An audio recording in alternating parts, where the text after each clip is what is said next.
Kita langsung ke informasi pertama, Saudara. Minggu pagi, petugas SAR meneruskan pencarian 25 penumpang dan ABK KM Ladang Pertiwi yang tenggelam di perairan Kabupaten Pangkep, Sulawesi Selatan. Sebelumnya, kapal motor Ladang Pertiwi rute Pelabuhan Pautere, Makassar ke Pulau Kalmas, Kabupaten Pangkep, dilaporkan tenggelam di sekitar Selat Makassar pada Kamis dini hari.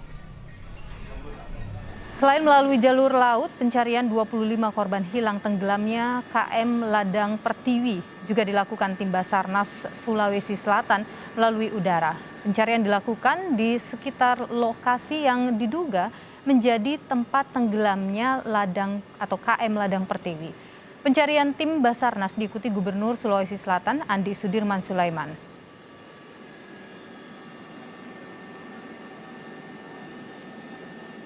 Dan Saudara, informasi lebih lengkap kita tanyakan pada jurnalis Kompas TV, ada Aprianto Jabri di Makassar, Sulawesi Selatan. Apri, selamat siang.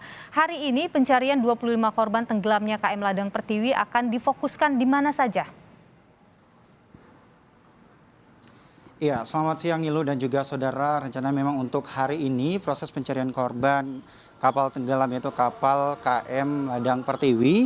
Di antaranya terdapat 3 titik pulau, yaitu titik pencarian sekitar Pulau Kalukuan, Pulau Pemantuan dan juga Pulau Pamalikan. Dan untuk jaraknya sendiri jika dari Kota Makassar mencapai 139 mil. Tentunya untuk jarak tempuh sendiri jika dilihat dari untuk durasi jam sendiri bisa memakan waktu sampai 20 jam Nilu dan juga saudara. Dan untuk hari ini juga tentunya proses pencarian masih terus dilakukan, dan pagi tadi juga proses pencarian dilakukan dengan menggunakan atau melalui jalur udara yang dilakukan oleh Basarnas Sulawesi Selatan, dalam hal ini Junaidi, dan juga tentunya didampingi oleh Gubernur Sulawesi Selatan Andi Sudirman Sulaiman. Nah, untuk saat ini juga tentunya dari pihak Basarnas masih terus berupaya memberikan hasil yang terbaik dalam melakukan pencarian korban atas tenggelamnya kapal KM Landa Pertiwi.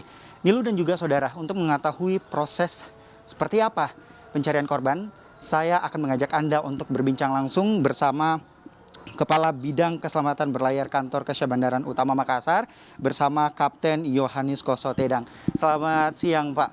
Selamat siang. Ya, Pak, untuk mengenai update terbaru bisa dijelaskan, apakah kapal yang tenggelam ini memang penyebab utamanya kehabisan bahan bakar atau ada faktor lain, Pak?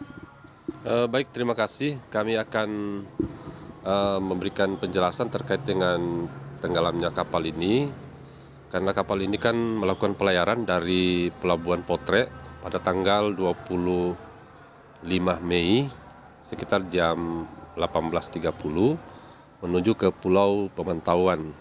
Nah, dalam perjalanan ke sana ditempuh kira-kira sekitar 22 jam sampai ke pulau tersebut. Nah, namun setelah hari Kamis diperkirakan kapal itu akan tiba di lokasi tersebut, namun kapal itu belum sampai ke lokasi tersebut. Nah, kemudian pada hari Jumat siang, keluarga korban itu datang melapor ke pihak petugas kami di Potre bahwa kapal yang berangkat dari Pelabuhan Potre itu pada tanggal 25 belum tiba di lokasi. Sehingga kami tim dari Sabandar langsung melaksanakan rapat, kemudian membentuk tim posko dan juga menyampaikan kepada stasiun radio pantai dan Basarnas untuk segera melakukan pencarian. Dan saat itu... Baik, Pak, untuk saat ini kan atau hari ini sedang dilakukan pencarian korban dengan melalui jalur udara, pemantauan jalur udara. Apakah terdapat atau terlihat puing-puing kapal, Pak, saat pemantauan yang dilakukan oleh Basarnas Sulawesi Selatan? Sampai saat ini belum ada laporan dari Basarnas kalau sudah menemukan puing-puing tersebut, karena pencarian masih tetap dilaksanakan di sekitar pulau-pulau di mana kapal itu mengalami musibah tenggelam. Baik, Pak, nah ini kan kapal KM Landa Pertiwi ini bukan kapal penumpang ataupun kapal barang, tapi merupakan kapal nelayan. Apakah memang sebelumnya atau dari tahun-tahun sebelumnya pernah terjadi dengan hal serupa yang terjadi saat ini, Pak? Menurut informasi yang kami dapatkan juga pernah terjadi tahun 2018, kapal itu berangkat dari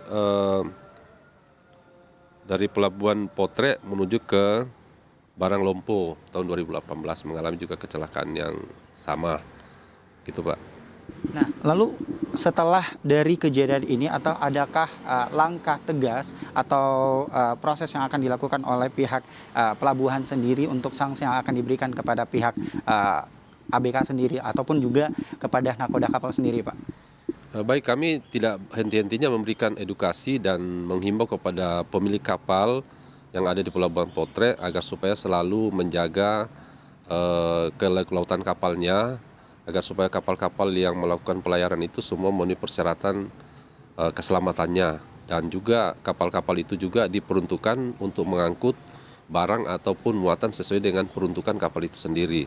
Nah, yang boleh mengangkut penumpang itu adalah kapal penumpang itu sendiri. Jadi kalau ada kapal yang mengangkut penumpang dan bukan kapal penumpang, itu berarti kan tidak memenuhi ketentuan, karena kapal penumpang itu kalau mau mengangkut penumpang harus memiliki alat-alat keselamatan yang lengkap yang harus tersedia di atas kapal sebelum kapal itu melakukan suatu pelayaran. Baik, Pak, terakhir untuk data penumpang sendiri, adakah penumpang atau korban yang sudah ditemukan yang baru lagi, Pak, atau seperti apa, dan berapa sebenarnya jumlah penumpang yang ada di kapal tersebut?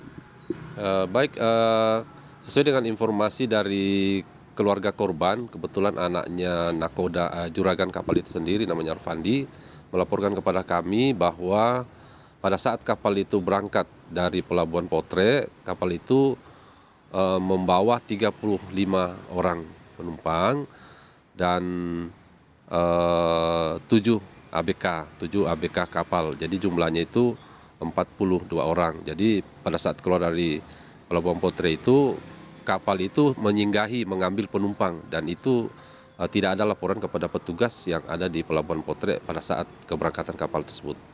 Baik, terima kasih banyak atas waktunya Kepala Bidang Keselamatan Berlayar Kantor Kesya Bandaran Utama Makassar, Bapak Kapten Yohanis Koswatedang. Terima kasih, Pak, sehat selalu. Dan tentunya Nilo dan juga saudara, hingga saat ini proses pencarian korban masih terus dilakukan oleh tim Basarnas, dan tentunya kami akan terus memantau informasi terbaru yang akan kami sampaikan kepada Anda, Nilo. 25 korban masih dalam proses pencarian saat ini. Terima kasih informasi Anda. Jurnalis Kompas TV Aprianto Jabri langsung dari Makassar, Sulawesi Selatan.